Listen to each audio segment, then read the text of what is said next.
Bienvenida. Hoy nos metemos de lleno en el capítulo 3 de este informe técnico que es fascinante. Habla de la bioingeniería del llamado hardware vivo. Sí, un tema que parece sacado de una novela, la verdad. Totalmente. Y es que el punto central es una transformación brutal. El paso de ver la biología como, no sé, como un arte, casi una alquimia, a verla como una ingeniería de precisión. A escala industrial. Exacto. Eso es. Y para entender la magnitud de esto hay que pensar de dónde venimos, ¿no? Claro. El informe lo describe muy bien. Históricamente, crear organoides cerebrales era como fabricar copos de nieve. Imposible que salieran dos iguales. Imposible. Cada uno salía de su padre y de su madre, con formas, tamaños, composiciones, todo diferente. Y claro, para la computación biológica, Era un obstáculo insalvable. totalmente. No puedes construir un ordenador fiable si cada transistor es impredecible. Hacía falta un estándar, pero ya, pasar del artesano al ingeniero. Exacto. Esa variabilidad, esa naturaleza de copo de nieve, era la mayor fuente de lo que en ciencia llamamos ruido.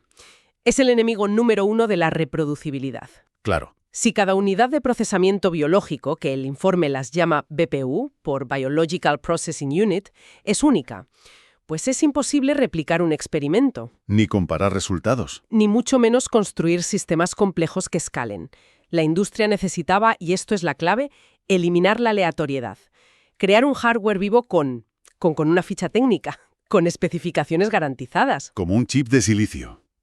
Exactamente igual que se fabrican millones de chips de silicio idénticos. Vale, vamos a desgranar esto porque el concepto es potentísimo. Si el silicio es la base, la materia prima de la computación de siempre, ¿cuál es el silicio de la inteligencia organoide? O sea, ¿por dónde empiezas a estandarizar algo que está vivo? Pues empieza por la semilla. La respuesta que da el informe, y que ha adoptado toda la industria, es una línea celular muy específica. Una. La CAL-OFL2.1J. Esta línea de células madre pluripotentes inducidas, las iPSC, fue seleccionada después de un proceso de criba enorme para ser el estándar de oro, el silicio del wetware. ¿Y qué tenía de especial? ¿Por qué esta y no otra? Pues se eligió por dos motivos principales: su estabilidad genética y su neutralidad. Neutralidad. Sí, proviene de un donante masculino de entre 55 y 59 años, de ascendencia británica blanca. Y, lo más importante, se verificó genéticamente que no portaba ninguno de los alelos de riesgo conocidos para las principales enfermedades neurodegenerativas. Como el Alzheimer o el Parkinson. Exacto.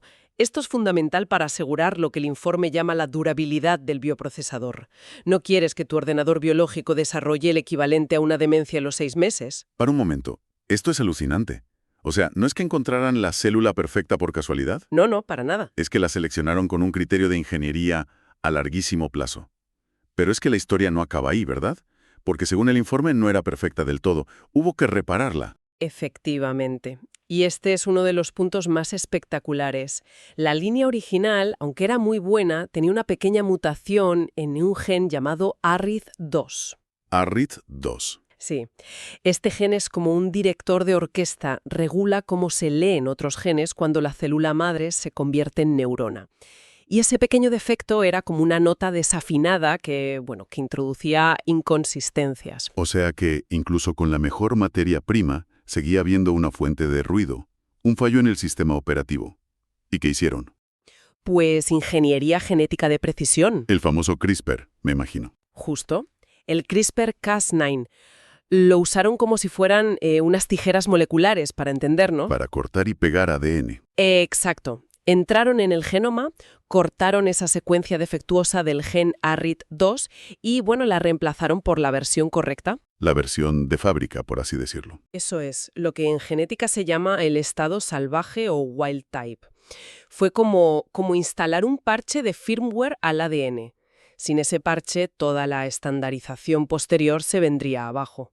¿Me estás diciendo que antes de construir nada, tuvieron que ir a la arena de la playa y corregir la estructura molecular del silicio?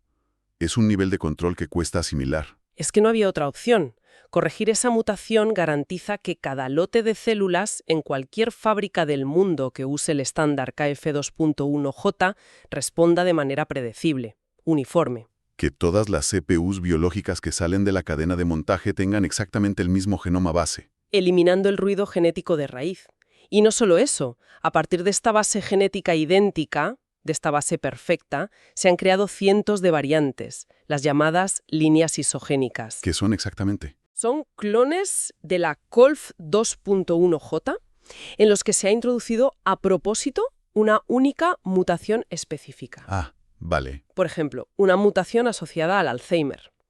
Y esto te permite comparar el rendimiento de dos organoides que son idénticos átomo por átomo, excepto por una única letra en su código genético. Es el test AB definitivo. Un nivel de control para investigar enfermedades que antes era, impensable. Entiendo la idea para la investigación, pero al crear un estándar tan homogéneo para la computación, ¿no se corre el riesgo de crear un monocultivo biológico? Si aparece un problema, una vulnerabilidad, ¿no afectaría a todos los sistemas por igual? Esa es una pregunta clave y es un debate que existe en el sector. La respuesta del informe y de la industria en general es doble. Primero, que ahora mismo la consistencia es mucho más importante que la diversidad. Necesitamos entender las reglas básicas antes de jugar con excepciones. Tiene sentido. Y segundo, en el futuro se podrían usar diferentes líneas estándar, igual que hoy tenemos procesadores de Intel, de AMD o de ARM. Pero primero hay que conseguir que la primera funcione a la perfección. Vale, ya tenemos la materia prima perfecta, el lingote de silicio biológico. Pero de nada sirve si luego la pones en manos de un cocinero que cada día le echa una pizca de sal diferente. El siguiente paso, según el informe, era la fábrica. Y la solución fue radical: eliminar por completo al ser humano. Es que el error humano era la segunda mayor fuente de variabilidad, justo después de la genética. Y era un problema mayúsculo. Me lo imagino. Diferencias sutiles, ¿eh? La temperatura de los medios de cultivo, la fuerza con la que un técnico pipetea, o un simple retraso de unas horas en alimentar las células. Todo eso podía arruinar la consistencia de un lote entero. El caos del mundo analógico. El pobre técnico de laboratorio que se queda atascado en el tráfico un lunes y sin saberlo acaba de invalidar un experimento de 1 millón de euros. Has dado en el clavo. Esos efectos de lote eran la pesadilla de los laboratorios. Cada vez que empezabas un cultivo nuevo, era cruzar los dedos. Para una industria que quiere fabricar millones de unidades, esa incertidumbre es sencillamente inaceptable. Y aquí es donde entra en juego una plataforma con un nombre muy evocador: Celexpress.ai. La llaman una fundición biológica autónoma. Sí, la verdad es que el nombre de fundición biológica le va que ni pintado. Es un sistema robótico masivo, totalmente integrado, que se encarga de todo el proceso de cultivo, desde la célula madre hasta el organoide maduro. O sea, todo automatizado, todo. Tiene un brazo de pipeteo de altísima precisión que opera en un entorno con control térmico absoluto para evitar el choque de frío en las células, algo que se sabe que puede alterar su expresión génica. O sea que no es solo un robot que mueve líquidos de un sitio a otro. Para nada. Integra incubadoras automatizadas que no solo mantienen la temperatura y el CO2, sino que agitan suavemente los cultivos con un movimiento orbital. ¿Y para qué sirve la agitación? Es esencial para los organoides, que son estructuras 3D. La agitación asegura que los nutrientes y el oxígeno lleguen bien a todas las células, incluso a las del centro del organoide, y evita que se peguen entre ellos de forma descontrolada. Momento. Entonces no hablamos de un simple brazo robótico que repite una tarea programada a las 9 y a las 5. En el informe se insiste en que la clave es que este robot piensa, que no sigue un horario fijo, sino que toma decisiones. Justo. Esa es la revolución. El sistema no sigue un reloj, sigue la biología. Utiliza un sistema de imagenología y un montón de algoritmos de inteligencia artificial para analizar los cultivos en tiempo real. Miles de veces al día. ¿Cómo funciona eso? Pues, por ejemplo, una red neuronal convolucional que está entrenada con millones de imágenes. Mide el porcentaje exacto de confluencia de las células, es decir, cuánta superficie de la placa han cubierto. ¿Y para qué sirve saber eso? Es vital. Si el sistema detecta que un cultivo ha alcanzado el 80% de densidad a las 3 de la madrugada de un domingo, no espera al lunes. Un humano no estaría ahí para hacerlo. Entiendo. Esto garantiza que las células siempre estén en su fase de crecimiento óptima. En el laboratorio la llamamos la fase logarítmica, que es cuando están, como en su adolescencia, creciendo a toda velocidad, sanas. Si las dejas pasar de esa fase, envejecen y la calidad del lote cae en picado. El robot se asegura de que siempre estén en su punto álgido. Y me imagino que también hará un control de calidad. Constantemente. Si la IA detecta en un pocillo una contaminación o que las células tienen una forma rara, lo marca.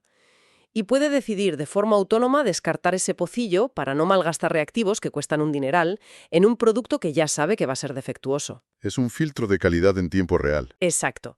Asegura que solo los organoides que cumplen las especificaciones siguen adelante en la cadena de producción. Tenemos la materia prima perfecta, la Colf 2.1 Hot. Y tenemos una fábrica robotizada y dirigida por IA, la CellExpress.ai, que elimina el error humano.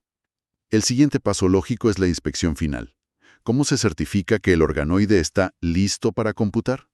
¿Qué se mide para darle el sello de aprobado? Pues el informe detalla una serie de métricas de control de calidad, el QC, que son muy estrictas. Cualquier lote de organoides debe superar estos umbrales para ser certificado como grado Colf 2.1J. Las especificaciones técnicas del bioprocesador. Eso es. Lo primero, la estabilidad genómica. Periódicamente se hace un cariotipo para asegurar que las células tienen el número correcto de cromosomas. Comprobar que el hardware no se ha corrompido. Básicamente. El segundo punto es la validación de la pluripotencia. Antes de convertirlas en neuronas, hay que asegurarse de que las células madres siguen siendo, células madre.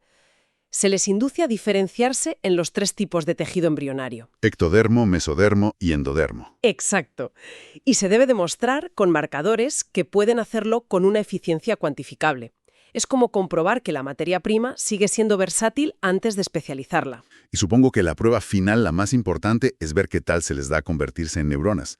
Y no valdrá cualquier tipo de neurona, imagino. Para nada. Esa es la métrica final y la más crítica, la eficiencia de diferenciación neuronal. Se exige un rendimiento superior al 90% en la generación de un tipo muy concreto de neuronas. ¿Cuáles? Las corticales glutamatérgicas. Eso suena muy técnico. ¿Por qué esas en particular? Dicho en plata, son las neuronas activadoras, las que envían las señales de adelante. Son el motor principal de la computación en la corteza cerebral. Y las otras son las inhibidoras, ¿no? Eso es, las GABAérgicas, que envían señales de para. Si tuvieras demasiadas de estas, sería como intentar acelerar un coche con el freno de mano puesto. Necesitas una mayoría aplastante de aceleradores. O sea, más de un 90%. Más de un 90%. Así te aseguras de que el organoide tenga una alta densidad neuronal, buena conectividad y esté listo para la actividad computacional. Y hay otro detalle que menciona el informe, la esfericidad perfecta. ¿Es solo por estética? En absoluto. Es una métrica funcional clave. Una esfera perfecta, que es un resultado directo de esa agitación controlada, es un indicador de salud. ¿En qué sentido? Significa que el organoide ha crecido de manera uniforme y que la difusión de nutrientes ha sido homogénea. Un organoide deforme probablemente tiene un núcleo necrótico, muerto por falta de oxígeno, y eso lo invalida para la computación. La forma perfecta es un sello visible de un proceso perfecto. Bien, creo que el puzzle encaja. Resumiendo todo este viaje, para pasar de la biología artesanal a la industrial, lo primero fue estandarizar la materia prima. La Colf 2.J genéticamente reparada. Luego, construir una fábrica autónoma, la CellExpress.ai, que elimina el error humano y usa la IA. Para producir miles de organoides idénticos. Y el paso final, un control de calidad riguroso que certifica que cada unidad cumple unas especificaciones técnicas muy concretas. Primera generación de lo que el documento llama BioSoc, Biological System on Chip, a escala industrial. Ya no hablamos de cultivos impredecibles que dependen de la suerte. No, ahora es una cadena de producción. Una cadena de producción fiable, predecible y escalable que genera unidades de procesamiento biológico con características conocidas y reproducibles. La base de la ingeniería del wetware ya está aquí. Así que ya tenemos el procesador biológico, fabricado en serie y con garantía de calidad. La base está puesta. Pero claro, esto nos deja con la pregunta del millón, que es precisamente el tema del siguiente capítulo del informe. Ahora que lo tenemos, ¿dónde está el puerto USB? ¿Cómo lo enchufamos al mundo digital? ¿Cuál es la interfaz entre la máquina de silicio y el tejido vivo?